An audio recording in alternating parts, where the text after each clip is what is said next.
Hi everyone, welcome back to explore literature. इस video के अंदर हम डिस्कस करने वाले हैं आपका लिटरेरी क्रिटिसिज्म का यूनिट 3, जिसका चैप्टर फर्स्ट ऑलरेडी कवर हो चुका है, तो उसका लिंक आपको डिस्क्रिप्शन में मिल जाएगा, वहाँ से आप चेकआउट कर लीजिएगा। अब हम डिस्कस करेंगे सेकंड चैप्टर को for the same unit, I A Richards principle of literary criticism, जो कि पब्लिश हुआ था 1926 में।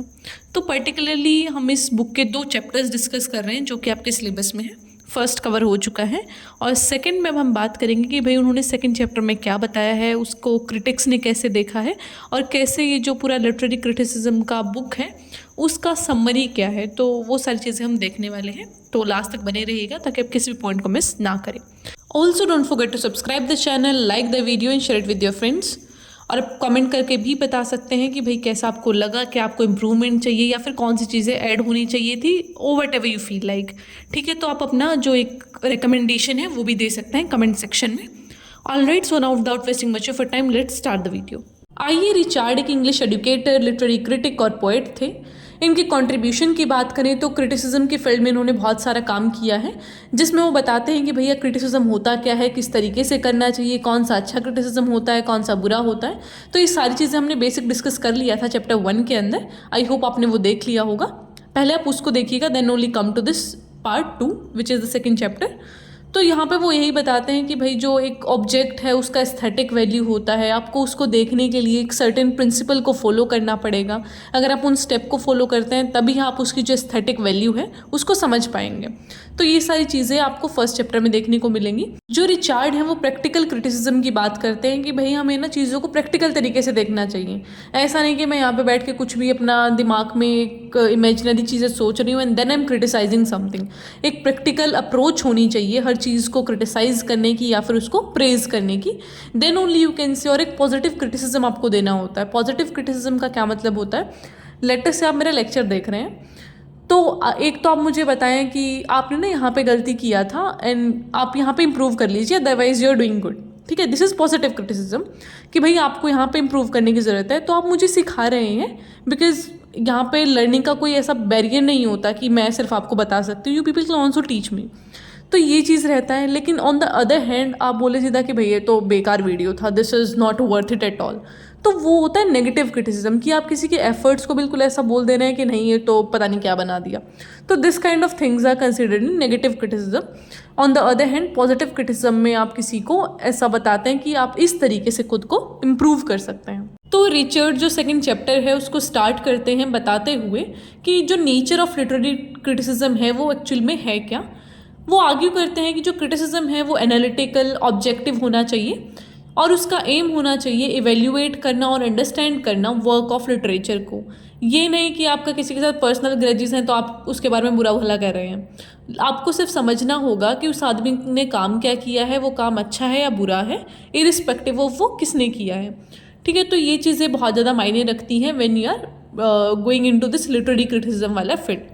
रिचर्ड्स बोलते हैं कि जो रीडर है उसका भी बहुत ज़्यादा रोल इम्पॉर्टेंट रहता है इवेल्युएशन में और इंटरप्रेट करने में एक टेक्स्ट को।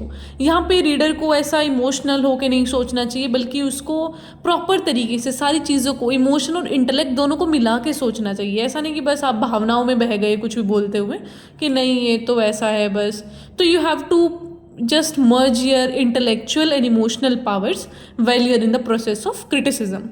फिर जो रिचर्ड है वो आउटलाइन करते हैं क्रिटिकल प्रोसेस को, which involve selecting, interpreting, evaluating a work of literature. कि भाई जो क्रिटिसिज्म का प्रोसेस है ना उसमें ये सारी चीज़ें बहुत इंपॉर्टेंट है। पहले आपको सेलेक्ट करना होगा, फिर आपको उसे इंटरप्रेट करना होगा, फिर इवेल्युएट करना होगा, then only your critical analysis process will be complete. और ये बहुत ही केयरफुल अटेंशन के साथ और ओपन माइंडेड अप्रोच के साथ होना चाहिए, तभी वो जस्टिफाई कर पाएगा लिटरेरी क्रिटिसिज्म को एक पर्टिकुलर वर्क के बारे में। तो यहाँ पे फिर वो बताते हैं कि जो लिटरेचर है वो बहुत ही वेग है, उसका कोई ऐसा फिक्स सा मीनिंग नहीं रहता। अब जैसे पोइट्री की हम बात करें तो वहाँ पे लेटेस्ट से किसी पोइट ने लिखा कि वो बिल्कुल ऐसा लाल जोड़े में खड़ी थी लेटेस्ट से, तो यहाँ पे वो क्या दर्शाना चाह रहे हैं, मे बी वो किसी पॉलिटिकल सिचुएशन को बता रहे हो कि भाई वहाँ पे वॉर हो रहा था and that Motherland was covered with blood, में वो ये बताना चाह रहे हो, या फिर वो अपने किसी लवर को शो करना चाह रहे हो कि शी वॉज एज ब्यूटिफुल, ऐसा कुछ करके। Okay, so this is a very general example. तो उसके थ्रू आप समझने की थोड़ा कोशिश कीजिए कि जो पोइट्री होती है ना उसका कभी फिक्स मीनिंग नहीं होता, क्योंकि आपको नहीं पता। यूजुअली जो हम पोइट्स पढ़ते हैं वो जिंदा नहीं है कि आप उनसे पूछ लीजिए कि आपके दिमाग में क्या था जब आपने ये लिखा। तो we have to interpret at our own level कि उन्होंने क्या सोचकर क्या लिखा और वो क्या बोलने की कोशिश कर रहे हैं। तो this is the beauty of literature कि आपके पास कोई फिक्स्ड मीनिंग्स नहीं है। आप अपना खुद का दिमाग लगाइए, उस टाइम का सिचुएशन पॉलिटिकल है जो उसको समझिए, सोशल सिचुएशंस को समझिए, और एट पर्सनल लेवल भी आप पोएट को समझ सकते हैं। तभी आपको पता चलेगा कि वो अपने वर्क में कहना क्या चाहते हैं। तो रिचर्ड बोलते हैं कि ये जो वेगनेस है ना, ये रिचनेस का भी सोर्स है और on the other hand difficulty भी पैदा करता है इंटरप्रिटेशंस में। मतलब कि आपने एक पोएम पढ़ी तो अगर बहुत ज़्यादा वेग है वो, तो एक तो आपको समझने में दिक्कत आएगी, वो तो ठीक ही बात है। लेकिन ऑन द अदर हैंड अगर आप अलग अलग लोग उसको पढ़ रहे हैं तो अलग अलग इंटरप्रिटेशंस भी निकल के आएंगे, जहाँ से रिचनेस बढ़ेगा उस लिटरेचर के वर्क का। फिर रिचर्ड बोलते हैं कि जो क्रिटिक्स है ना वो बहुत ही सेंसिटिव होने चाहिए towards the language as words and the arrangements are essential to the art of literature। मतलब कि जिस तरीके से उन वर्ड्स को अरेंज किया गया है, जिस स्टाइल में लिखा गया है, उन सारी चीज़ों के लिए आपको सेंसिटिव होना पड़ेगा फॉर द लिटरेरी क्रिटिसिज्म। यहाँ पे जो रिचर्ड हैं वो आइडिया ऑफ एस्थेटिक इमोशन को लेके आते हैं। अब ये एस्थेटिक इमोशन का आइडिया क्या है कि जब भी आप किसी भी वर्क ऑफ आर्ट में एंगेज होते हैं, आप किसी भी लिटरेचर के पीस को देखते हैं, तो आपके अंदर से जो इमोशंस निकल कर आएंगे दोज आर एस्थेटिक इमोशंस, और वो आपकी एवरीडे फीलिंग से थोड़े से अलग होंगे, और उनका जो की कंपोनेंट होगा वो होगा लिटरेरी एप्रिसिएशन। फिर रिचर्ड एक्सप्लेन करते हैं कॉन्सेप्ट ऑफ लिटरेरी वैल्यू, जो कि एक क्राइटेरिया है जिसके थ्रू आप वर्क ऑफ लिटरेचर को जज कर सकते हैं। यहाँ पे वो आर्ग्यू करते हैं कि जो वैल्यू है उसको डिटरमाइन किया जाता है कि भाई जो रीडर है उसका क्या इमोशनल कनेक्शन था टू द वर्क एंड उसका इंटेलेक्चुअल एक्सपीरियंस क्या है इन दैट फील्ड। तो इन सारी चीज़ों को मिला के फिर आप अपना जो क्रिटिसिज्म है वो प्रोड्यूस करते हैं। तो आपके जो ये दो वैल्यूज़ हैं, एक तो हो गया emotion and the second is intellect, ये दोनों मिलकर क्रिटिसिज्म को फिर प्रोड्यूस करते हैं। फिर जो रिचर्ड हैं वो बताते हैं कि सब्जेक्टिविटी और ऑब्जेक्टिविटी क्या रहती है क्रिटिसिज्म के अंदर। ही सजेस्ट कि जब आप इंटरप्रेट करते हैं किसी चीज़ को वो सब्जेक्टिव है, लेकिन उसका जो इवेल्युएशन है that is very much objective. जो चैप्टर है फिर वो कंक्लूड होता है by emphasising that there is a need for unity in criticism. मतलब कि आपको यूनिटी दिखानी पड़ेगी when you are criticising something. यहाँ पे आपको अपना इमोशनल रिस्पॉन्स फिर क्रिटिकल एनालिसिस इन दोनों पे टुगेदर ऐसा मिलकर काम करना पड़ेगा ताकि आप अप्रिशिएट भी कर सको और इवेल्युएट भी कर सको उस पीस ऑफ लिटरेचर को। ना तो ज़्यादा भावनाओं में बहना है, ना ज़्यादा इंटेलेक्ट से काम लेना है, दोनों चीज़ों को साथ लेके चलना है। Then only you can produce a good literary criticism. अब ये तो थी आपकी चैप्टर की समरी, जो कि आपने बहुत जगह से पढ़ी भी होगी, आपने खुद भी समझी होगी। Now comes the very important part of this, जो कि है क्रिटिकल एनालिसिस।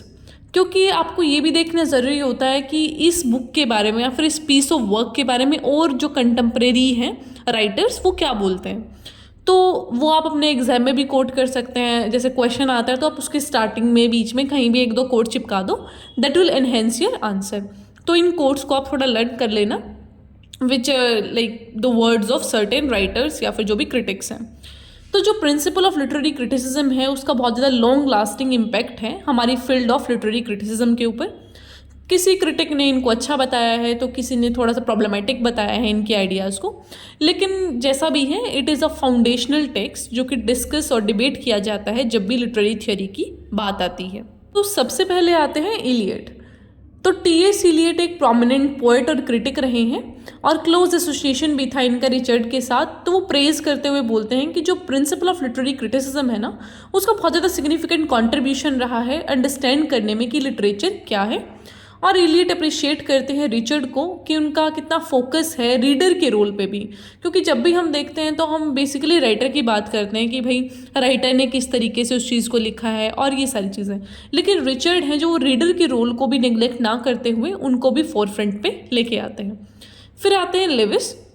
तो F.R. लेविस एक दूसरे इन्फ्लुएंशियल लिटरेरी क्रिटिक है जो कि बहुत ज़्यादा इन्फ्लुएंस हुए थे रिचर्ड के वर्क से, और वो भी इनको प्रेज करते हुए यही बोलते हैं कि जो द न्यू क्रिटिसिज्म है काफ़ी क्लोज टेक्सचुअल एनालिसिस को प्रेजेंट करता है और काफ़ी अच्छे से बताता है कि what is there in the field of literary criticism. फिर आते हैं ब्रूक्स जो कि एक की फिगर रहे हैं न्यू क्रिटिसिज्म मूवमेंट के अंदर, और वो भी बहुत ज़्यादा इन्फ्लुएंस थे रिचर्ड से। तो वो काफ़ी सारे आइडियाज़ को अडॉप्ट करते हैं regarding the importance of language, form in the literature, या फिर बहुत सारे जो आइडियाज़ हैं रिचर्ड के उनको यूज़ करते हैं ब्रूक्स, और वो प्रेज भी करते हैं रिचर्ड के आइडियाज़ को कि भाई आपने बहुत अच्छा लिखा है और जो भी आपके आइडियाज़ हैं दोज मोटिवेटेड में या फिर दोज इन्फ्लुएंस्ड में। इसी तरीके से जो हमारे नेक्स्ट क्रिटिक हैं नॉर्थरोप, वो भी बहुत ज़्यादा इन्फ्लुएंस्ड हुए थे, उनका जो थिंकिंग है वो बहुत इन्फ्लुएंस हुआ था रिचर्ड के आइडियाज़ से, और उनको बहुत वैल्यू दिखा रिचर्ड की एक्सप्लोरेशन में कि कितना एम्बिग्विटी है जो उनको कितने अच्छे से समझते हैं, फिर एस्थेटिक वैल्यू को कितने अच्छे से उन्होंने एक्सप्लेन किया है। तो जो नॉर्थरोप हैं उन्होंने आइडियाज़ हैं जो रिचर्ड के उनको समझा और काफ़ी इन्फ्लुएंस हुए उनके आइडियाज़ से। Then the next critic is Harold Bloom. ये बहुत ज़्यादा इंपॉर्टेंट क्रिटिक है। वो भी अप्रिशिएट करते हैं साइकोलॉजिकल इंसाइट को जो कि रिचर्ड के वर्क में दिखती है। And Bloom was very much drawn to Richard की एक्सप्लोरेशन की जो इमोशनल वैल्यू वो दिखाते हैं ना, कि जो रीडर है उसका कैसे इमोशनल इंटेलेक्चुअल रिस्पॉन्स है लिटरेचर के अंदर, तो उन चीज़ों से बहुत ज़्यादा ऐसा इन्फ्लुएंस होते हैं हेरोल्ड ब्लूम। फिर जो हमारे नेक्स्ट क्रिटिक हैं वो अपने ऐसे द इंटेंशनल फेलेसी, इसमें लिखते हैं कि जो रिचर्ड है ना उन्होंने वैसे ठीक लिखा है, लेकिन जो उनका एक पर्टिकुलर एम्फेसिस था वो होना चाहिए था टेक्स्ट सेंट्रिक अप्रोच पे, कि जो टेक्स्ट सेंट्रिक अप्रोच है क्रिटिसिज्म की वो कैसे है क्या है, लेकिन he didn't talked about it much. तो ये क्रिटिसिज्म है रिचर्ड के ऐसे का या फिर कहें बुक का। फिर आते हैं पोस्ट स्ट्रक्चरलिस्ट एंड डीकंस्ट्रक्शनिस्ट क्रिटिक्स। तो ये जो लोग हैं वो क्रिटिक करते हैं रिचर्ड के वर्क को कि भाई इसका जो बहुत ज़्यादा एम्फेसिस था वो स्ट्रक्चरल और फॉर्मल एलिमेंट पे था लिटरेचर के, और आपने जो ऑथोरियल एक इंटेंशन है, रिकॉग्निशन है, उन चीज़ों को आपने माना ही नहीं और आप उसको ऐसा इग्नोर करके चले गए। तो that should have been into the consideration, और आपको उन चीज़ों पर भी बात करना चाहिए था। And recognition of instability of meanings in the text, कि किस तरीके से अलग अलग मीनिंग्स रहते हैं टेक्स्ट के अंदर, तो वो सारी चीज़ें थी जो वो आर्ग्यू की जानी चाहिए थी, but you failed in to doing that. तो ये उनका क्रिटिक्स था। तो हमने 4-5 तो उनके पॉजिटिव रिस्पॉन्स देखे क्रिटिक्स ने जो बोले हैं। Then we talked about this 2 जो कि क्रिटिसाइज करते हैं रिचर्ड के वर्क को। तो इनको आप कोट कर सकते हैं अपने आंसर के अंदर, which will be very helpful, और अपने असाइनमेंट्स में भी आप इसको लिख सकते हैं, but you need to mention that in the bibliography. जो आप वर्क साइटेड लिखते हैं ना उसमें आप साइट कर दीजिएगा, ठीक है। तो that will help you people to score good.